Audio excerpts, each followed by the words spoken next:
Medea Benjamin is the co-founder of the women-led peace group CODEPINK and human rights group Global Exchange, and she joins us live from Washington, D.C. Medea, thanks for being with us. So we're seeing reporting now Venezuela sending the Navy to escort ships carrying oil-based products, and the US military presence is estimated to be the largest there since the US invaded Panama in 1989. I mean, what do you make of this? Is this verging on direct military confrontation?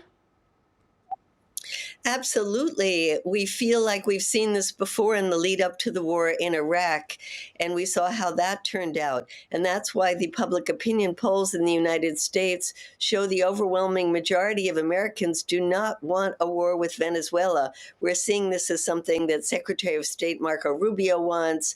The president is perhaps being talked into it, but it doesn't go along with his base, which says we voted for peace. We did not vote for more intervention. So I think it's a big mistake that Trump is doing.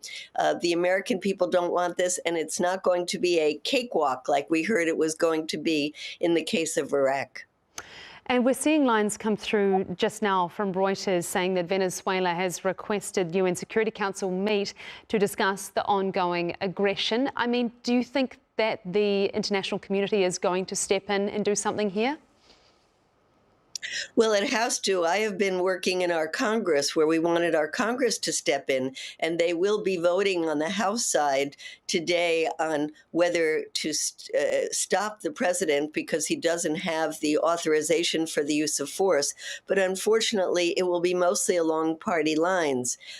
Republicans, even if they understand that we shouldn't go into Venezuela, are afraid to go against the president. So we need the international community. I'm glad that there are leaders in Latin America who are standing up, but there are also very pro-Trump leaders who've been recently elected to Latin America who said that they will be supporting the president. So it's a very divided continent, and we do need the UN and agencies that are whose job it is to push for cooperation and for diplomacy to stop this madness.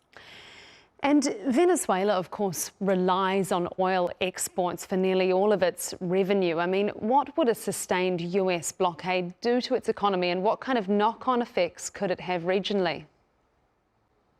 Well, this would be, and looks like it is now, a starvation policy, because it's not just the tankers that can't go in and out.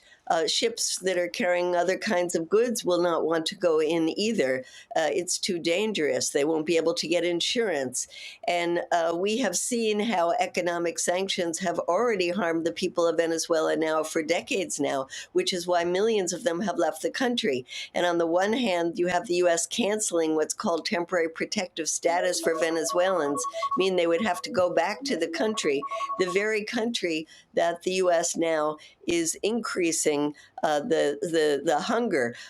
And we have seen how sanctions have affected countries from Cuba to Venezuela to Iran. This is another kind of warfare. So whether or not the president is announcing any direct kind of intervention, this economic warfare is something that hurts the well-being of just about every single one of the Venezuelan people. Medea Benjamin, co-founder of the women-led peace group CODEPINK and human rights group Global Exchange. Thanks so much for your time. Thank you.